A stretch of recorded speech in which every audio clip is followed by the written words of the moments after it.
Hey guys, Crystal Thompson here for Studio Katia. I'm so excited to show you the August release. We're creating some beautiful watercolor cards. We're going to be using the Autumn Borders, the Dotted Shaker Pumpkin, which we're going to watercolor. Give you another use for this beautiful pumpkin. We're going to be using the Happy stamp set. There are some beautiful sentiment words that I wanted to use from this. We're also going to be using the Icy Sparkle Crystals. This is also a new release from August. You're going to need a set of watercolors and you're going to need 3 pieces of cardstock, watercolor, white, orange, and a watercolor brush. So let's get started.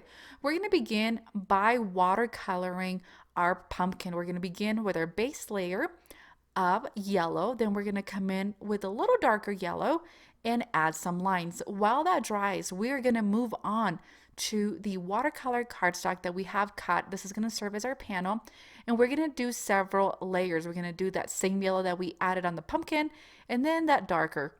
We'll move on, let the other one dry, come into the pumpkin and add some orange. Be sure to bring that color down, adding those lines. As it dries, it's going to show up the lines. It's going to be very pretty, very realistic. We're going to add a little bit of brown, a little rusty brown on the edge to really give it that shadow. We're going to clean off our brush. While that dries, we're going to move on to the leaf. So all these little critters, the pumpkin has been cut from watercolor cardstock, and then we are going to color it, and it's just going to make it a very soft. As you can see, there's a lot of water on that pumpkin, so we're going to give it a little bit of time to dry. While that happens, we're going to go back to our card panel and add more colors. So once it's dried and layered up, we are going to add some foam backing, so double-sided foam, to the back of this watercolor panel. We are going to mount this onto some pumpkin cardstock, and honestly it's going to be about 1/4 of an inch cut smaller so you can really mat it onto the orange. We're going to add our pumpkin, and look how pretty it is once it's dry.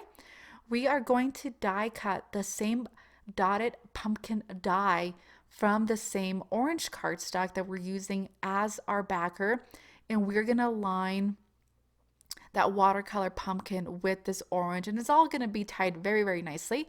I'm going to add a little bit of piece of foam on the top of that pumpkin to hold it, and it's just going to be a very nice little embellishment on the top. And now you have a perfect pumpkin. We are going to add again with foam the leaf that we had watercolored, and this is more of an olive green leaf. You can go back and add more. If you don't have watercolors, you can achieve the same look with water-based inks.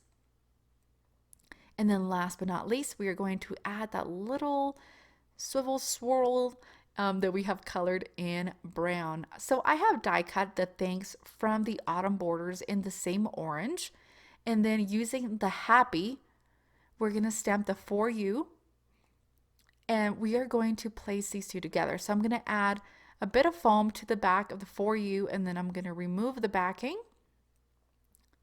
We're going to add that, and then using some liquid glue, we're going to add to the back. And you want to be sure that you use something that's going to dry clear. And then we're going to place that thanks onto the longer strip of the For You. All right, so for our embellishment, as I had mentioned, we're using the Icy Sparkle Crystals. I'm coming in with my mono liquid aqua glue that dries clear, and I want to be specific that we use clear glue when using some clear embellishments so you don't see that white glue on the back. So that does it, guys. This is Crystal Thompson for Studio Katia. I hope you've enjoyed this quick tutorial. It's another way to use shaker card embellishments and not make shaker cards. Thank you so much. Have an amazing day.